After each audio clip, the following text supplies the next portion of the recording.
Good evening students. बच्चों, अब हम लोगों का ये कोऑर्डिनेशन कंपाउंड्स का सेकेंड लेक्चर है। फर्स्ट लेक्चर में हमने आपको इंट्रोडक्शन बताया था डी एंड एफ ब्लॉक का कि डी ऑर्बिटल्स क्या होती हैं, फिर उनके दो सेट होते हैं T2G और EG। फिर हमने पैरामैग्नेटिक और डायमैग्नेटिक निकालना सिखाया था। अब बात आती है कोऑर्डिनेशन कंपाउंड्स की। ये जो चैप्टर है ये इनऑर्गेनिक केमिस्ट्री को बिलोंग करता है। जितने भी हमारे इनऑर्गेनिक कंपाउंड्स होते हैं बच्चों, इन कंपाउंड्स को दो कैटेगरीज में डिवाइड करा गया है। All the inorganic compounds are classified into two categories. पहला है सिंपल सॉल्ट और दूसरा है एडिशन या मॉलिक्यूलर कंपाउंड्स। अब हम इनको एक एक करके पढ़ेंगे। सिंपल सॉल्ट क्या होता है? जब कोई भी एसिड और बेस रिएक्ट करता है तो जो सॉल्ट बनता है उसी को हम नाम देते हैं सिंपल सॉल्ट। जैसे HCl और NaOH ने आपस में रिएक्शन करी। HCl एसिड है, NaOH बेस है। जब इनकी रिएक्शन हुई तो एक सॉल्ट बना NaCl plus H2O। This is known as simple salt. और एग्जांपल ले लो, हाइड्रोजन साइनाइड एसिड है, फेरिक हाइड्रोक्साइड बेस है, बन गया FeCN का whole twice plus 2H2O। This is simple salt. ये हो गया सिंपल सॉल्ट। तो जब कोई एसिड किसी बेस से रिएक्ट करता है तो सिंपल सॉल्ट बनता है। अब बात आती है एडिशन या मॉलिक्यूलर कंपाउंड्स की। एडिशन या मॉलिक्यूलर कंपाउंड्स क्या होते हैं ये अब आप लोग देखो। दो सिंपल सॉल्ट के सॉल्यूशन ले लो अलग अलग। ये है सिंपल सॉल्ट 2 और ये है सिंपल सॉल्ट 1। इन दोनों सिंपल सॉल्ट के सॉल्यूशंस को आप मिक्स करो। इस मिक्सचर को धीरे धीरे गर्म करो, इवेपोरेट करो तो एक सॉलिड कंपाउंड बचेगा। उस सॉलिड कंपाउंड को हम बोलते हैं एडिशन कंपाउंड। जब दो सिंपल सॉल्ट के सॉल्यूशन को मिक्स करो, उस मिक्सचर को इवेपोरेट करो तो जो सॉलिड आपको मिलेगा इवेपोरेशन के बाद उसको हम बोलते हैं एडिशन या मॉलिक्यूलर कंपाउंड्स। एग्जांपल समझ लो, फेरस सल्फेट एक सिंपल सॉल्ट है। फेरस सल्फेट एक सिंपल सॉल्ट है। अमोनियम सल्फेट भी एक सिंपल सॉल्ट है। इन दोनों को मिक्स करो इस ढंग से और मिक्सचर को इवेपोरेट करो तो एक सॉलिड कंपाउंड बनेगा।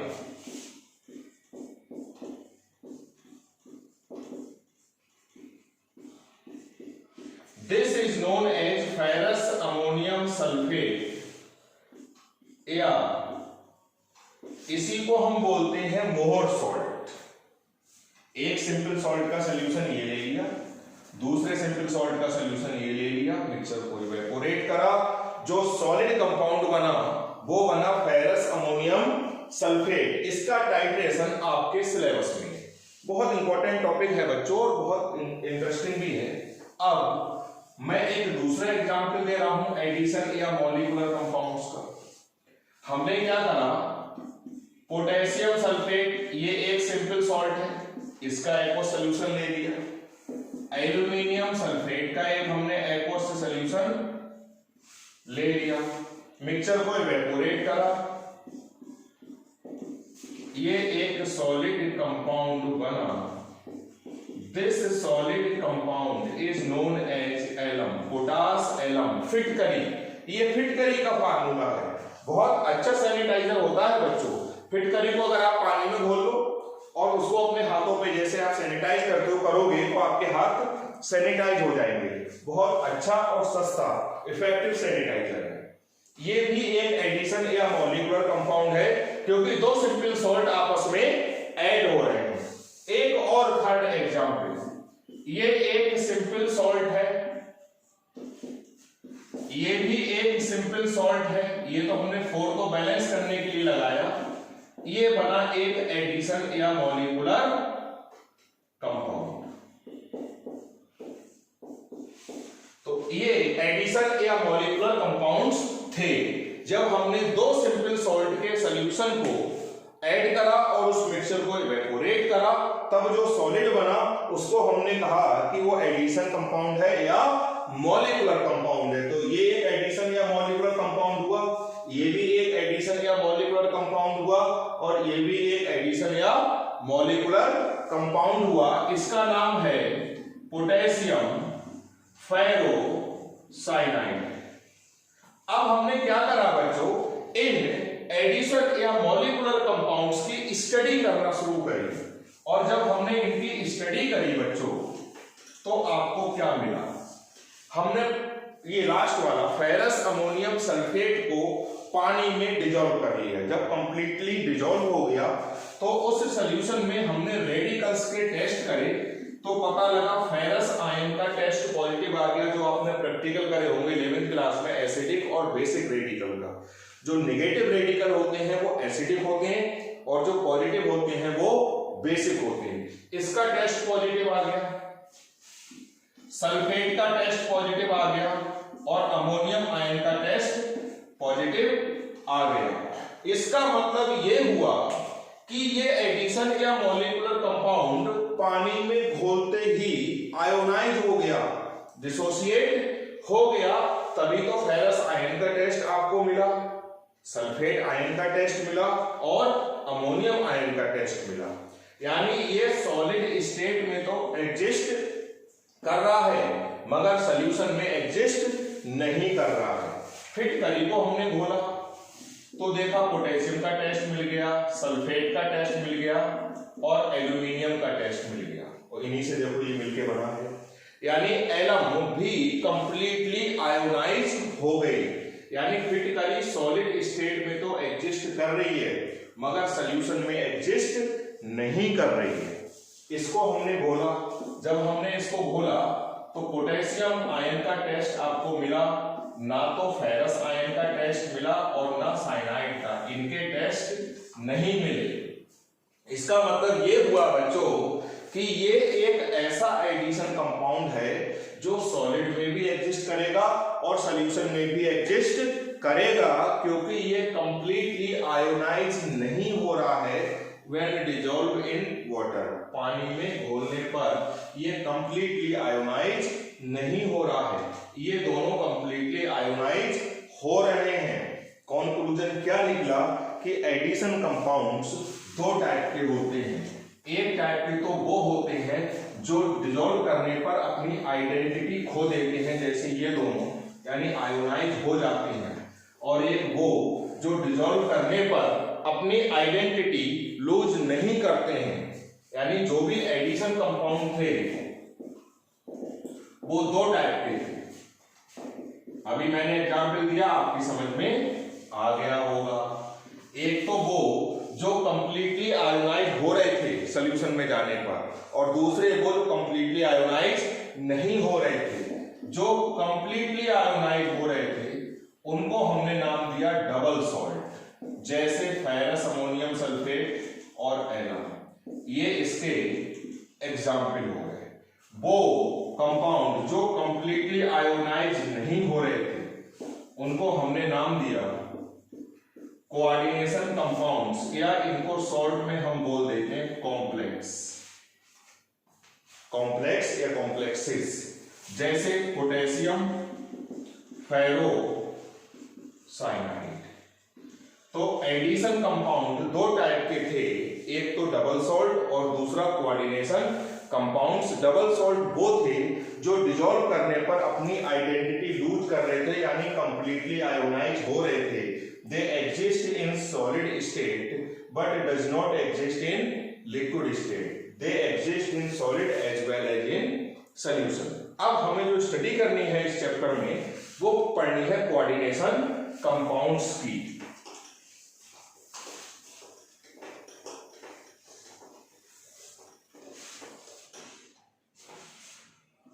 अब हम कोऑर्डिनेशन कंपाउंड्स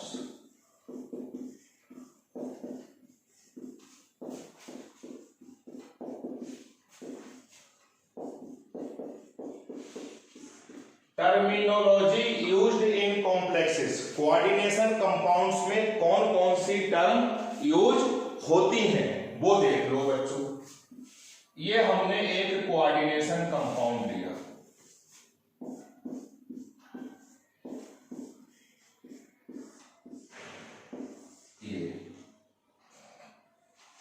ये एक कोऑर्डिनेशन कंपाउंड है जिसमें स्क्वायर ब्रैकेट होती है, उनको हम बच्चों बोलते हैं कोऑर्डिनेशन कंपाउंड्स। ये जो स्क्वायर ब्रैकेट होती है, this square bracket is known as coordination sphere या कोऑर्डिनेशन एंटाइटी। इसको आप बोलोगे कोऑर्डिनेशन स्फीयर या कोऑर्डिनेशन एंटाइटी। इसके बाहर जो आयन होगा, अगर लेफ्ट में है तो पॉजिटिव आयन होगा और राइट में है तो नेगेटिव आयन होगा। इसको बोलते हैं आयोनाइजेशन स्फीयर, क्योंकि ये आयन होगा, अगर लेफ्ट साइड में है तो पॉजिटिव और राइट में होता तो नेगेटिव। अब कोऑर्डिनेशन स्फीयर के अंदर चलो बच्चों, आपको एक डी ब्लॉक का एलिमेंट दिखाई देगा। कभी कभी एफ ब्लॉक का भी होता है, जनरली 99% डी ब्लॉक का होगा और मेटल है, डी ब्लॉक में तो सारी मेटल है। इसको हम नाम देते हैं सेंट्रल मेटल आयन या एटम। अगर पॉजिटिव चार्ज वाला है तो सेंट्रल मेटल आयन और न्यूट्रल है तो central metal atom. CMI short में हम बोलते हैं सेंट्रल मेटल आयन। उससे जो लगे होंगे जनरली या तो नेगेटिव आयन लगे होंगे जैसे साइनाइड नेगेटिव है, या न्यूट्रल मॉलिक्यूल्स लगे होंगे जैसे अमोनिया हो गया, कार्बन मोनोऑक्साइड। इनको हम नाम देते हैं लिगेंड्स। इनको हम नाम देंगे लिगेंड्स। और जितने लिगेंड ये लगे होंगे इसको हम नाम देते हैं coordination number of central metal ion. 6 लगे हुए हैं तो इस आयन का कोऑर्डिनेशन नंबर हो गया 6। ये टर्मिनोलॉजी इस चैप्टर में यूज होगी। बहुत इंपॉर्टेंट, बहुत सिंपल टॉपिक है, बिल्कुल परेशान नहीं होना। मैं अब इसका एक सेकेंड एग्जाम्पल देता हूं।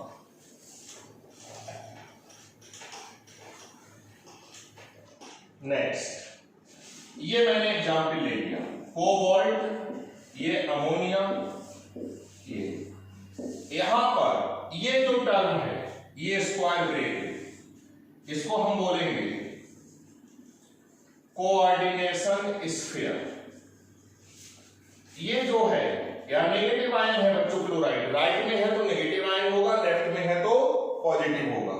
This is known as ionisation sphere. इससे जो लगे होंगे ये मेटल, ये हो गई सेंट्रल मेटल आयन और यहां लिगेंड हो गया अमोनिया, और कोऑर्डिनेशन नंबर ऑफ CMI ये हो गया 6। ये हो गई terminology used in coordination chemistry या कोऑर्डिनेशन कंपाउंड्स। इतना क्लियर हो गया। अब बच्चों बात आती है इसमें सबसे important types of ligands. Types of ligands,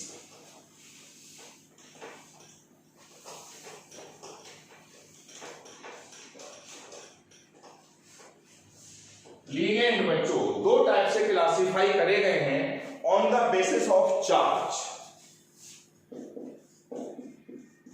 types of ligands on the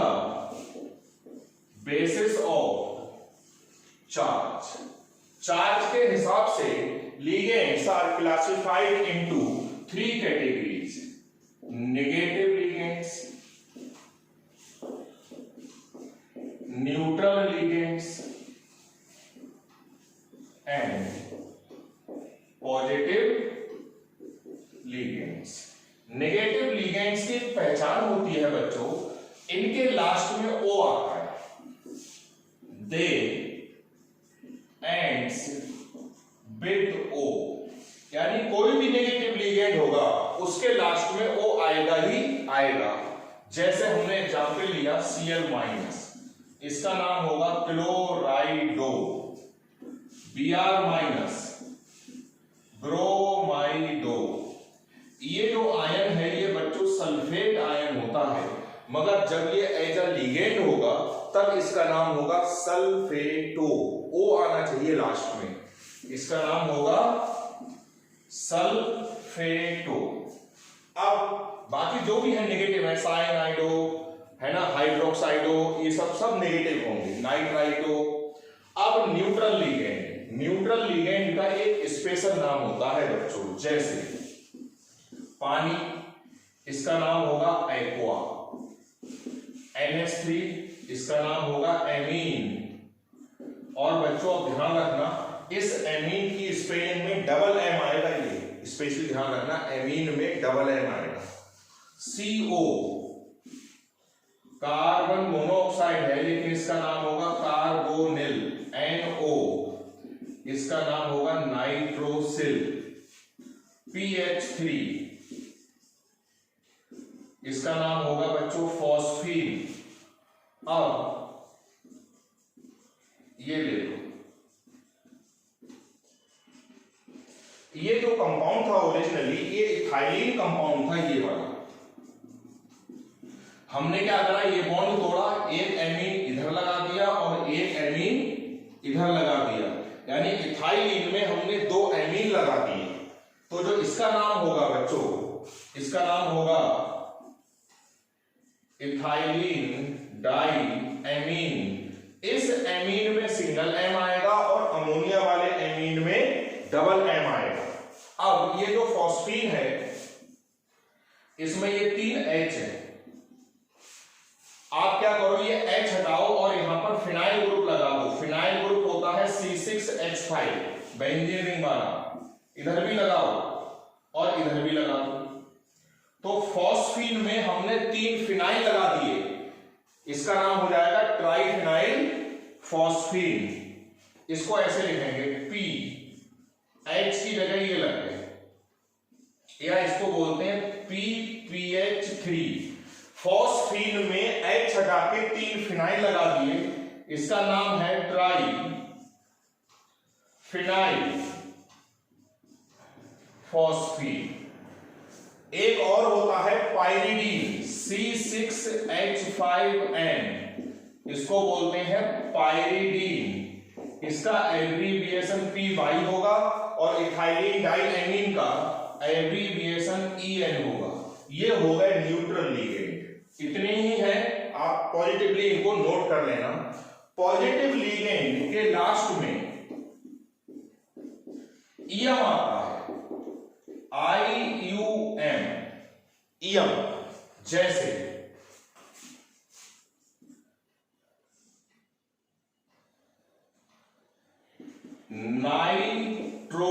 nitrosonium, NH4, ammonium, ये तो ज्यादा पहचाना है, अमोनियम, लास्ट में EM आ रहा है, ये है नाइट्रोसोनियम, ये है पॉजिटिव लिगेंड। पॉजिटिव लिगेंड्स की जनरली जरूरत नहीं पड़ेगी, जरूरत पड़ेगी नेगेटिव लिगेंड्स की और न्यूट्रल लिगेंड्स की।